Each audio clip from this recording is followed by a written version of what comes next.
ही गोष्ट आहे भक्त प्रल्हाद आणि त्याच्या अतूट भक्तीची आणि भगवान विष्णूंच्या नरसिंह अवताराची. फार फार पूर्वी हिरण्यकश्यप नावाचा एक राक्षस राजा होता. त्यानं देवाची खूप तपश्चर्या केली आणि त्याने भगवान ब्रह्मदेवांना प्रसन्न करून घेतलं.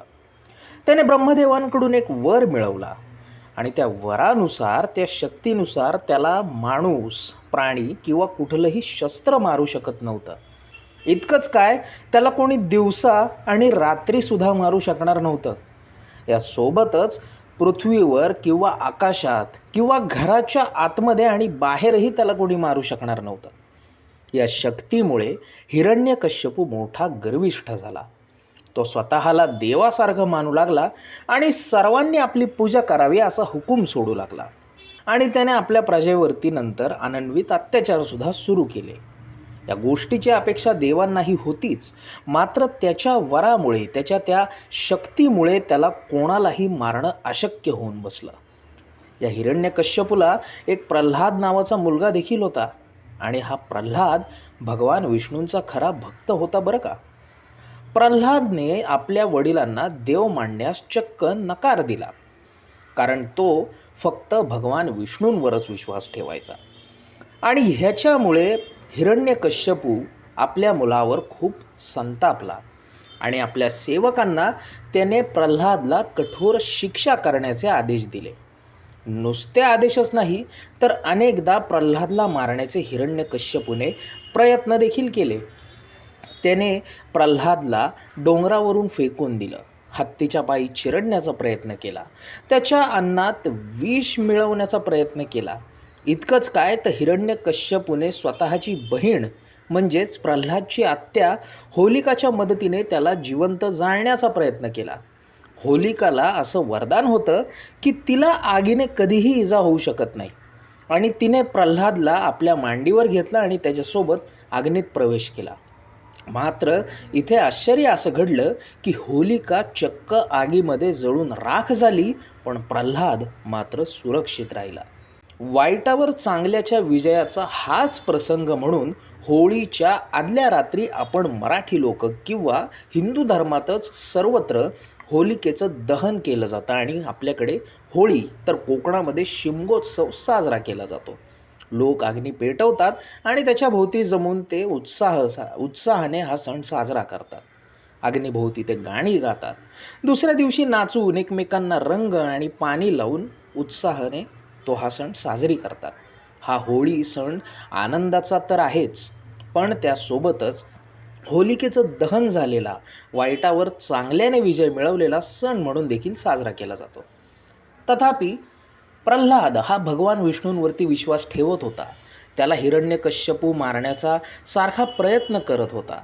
तो त्यांना सुरक्षित ठेवण्याचा प्रयत्न भगवान विष्णू देखील करत, आणि त्याचाच एक परिणाम म्हणून होलिका आपल्याला जळालेली पाहायला मिळाली. त्याच्या श्रद्धेनुसार प्रल्हादला हिरण्यकश्यपूने केलेल्या कुठल्याही शिक्षेची इजा झाली नाही, आणि त्याच्यामुळे प्रल्हादची भगवान विष्णूंवरची हीच भक्ती पुढे वाढत गेली. हिरण्यकश्यपूने प्रल्हादला वेळोवेळी पटवून द्यायचा प्रयत्न केला की विष्णू नाही आहे, या जगामध्ये कोणी आहे तर तो फक्त मीच आहे. आणि त्यामुळे एके दिवशी प्रल्हादला हिरण्यकश्यपूने आव्हान दिलं की तुला तुझी शिक्षा टाळायची असेल तर आता तू तुझ्या देवाला हाक मार, बघूयात तुझा देव कुठं आहे. प्रल्हाद म्हणाला, माझा देव या जगामध्ये सर्वत्र आहे. हिरण्यकश्यपू यावर जोरजोरात हसू लागला. त्याने त्याच्याच दरबारातील एका खांबाकडे बोट दाखवत विचारलं की तुझा देव या खांबात पण आहे का? तर प्रल्हाद आत्मविश्वासाने म्हणाला की हो, नक्कीच, माझा देव या खांबात देखील आहे. हे ऐकून हिरण्यकश्यपू रागाने लालबुंद झाला आणि त्याने आपल्या हातातील गदेनं त्या स्तंभावरती, त्या खांबावरती हल्ला केला. तो खांब तुटला आणि त्या खांबातून साक्षात नरसिंहाच्या रूपात, म्हणजेच ज्याचं तोंड सिंहासारखं आहे आणि शरीर मानवासारखं आहे, असे भगवान विष्णूंचा अवतार नरसिंहस्वामी प्रकट झाले. ते पूर्ण मानव नव्हते आणि पूर्ण प्राणी देखील नव्हते. त्यामुळे भगवान नरसिंहाने हिरण्यकश्यपूला धरलं आणि त्याच्याच शक्तीला अनुसरून त्याला त्याच्या राजवाड्याच्या उंबरठ्यावर नेलं. म्हणजेच धड आत देखील नाही धड बाहेर देखील नाही आणि आपल्या तीक्ष्ण नखांनी त्याचं पोट फाडून त्याचा कोथळा बाहेर काढून त्याचा वध केला.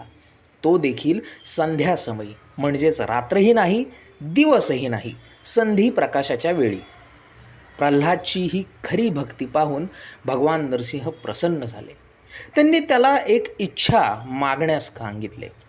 यावर प्रल्हाद याने आपल्याला नेहमीच देवाला समर्पित राहण्याची आणि सत्याच्या मार्गावर चालण्याची इच्छा बाळगत होता. यावर देवाने त्याची इच्छा पूर्ण केली. प्रल्हाद मोठा झाला आणि पुढे एक कर्तव्यदक्ष, देवाला समर्पित असलेला आणि आपली सर्व कर्तव्य चांगल्या पद्धतीने पार पाडणारा राजा बनला. कशी वाटली ही गोष्ट तुम्हाला? ही कथा आपल्याला 2 गोष्टी शिकवते. पहिली, की जर आपण विश्वास ठेवला तर आपण प्रत्येक गोष्टीमध्ये देव पाहू शकतो. आणि दुसरं म्हणजे कितीही कठीण परिस्थिती आपल्या आयुष्यात आली तरी आपण प्रल्हादप्रमाणे नेहमीच सत्याशी चिकटून राहिलं पाहिजे आणि योग्य तेच केलं पाहिजे. आपल्याला ही कथा कशी वाटली आम्हाला आवर्जून सांगा आणि अशीच माहिती दररोज मिळवण्यासाठी सबस्क्राईब करायला विसरू नका आमच्या चॅनलला. धन्यवाद.